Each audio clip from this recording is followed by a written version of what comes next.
मैंने सोचा सॉन्ग का जो इसमें मैं सॉन्ग कर रहा हूँ और ब्लैक ड्रेस बताऊँ, ब्लैक ड्रेस में मेरी ब्यूटी कैसी लग रही है, मैं अच्छा लग रहा हूँ। उम्मीद करता हूँ कि ब्लैक ड्रेस मुझे सूट कर रहा होगा, आपको अच्छा लग रहा होगा।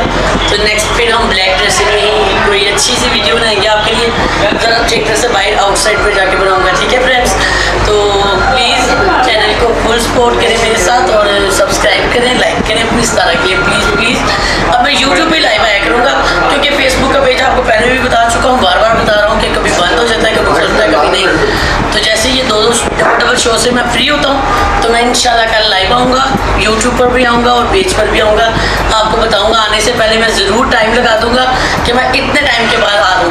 तो प्लीज़ टाइम पे आपको पता चल जाना चाहिए कि हमारी सितारा ने आना है और आप सबके नाम लेने मैंने, और नाम लूँगा आपको खुशी होगी। थैंक यू, अच्छे कमेंट्स करते रहें और अच्छे कमेंट्स करने का शुक्रिया।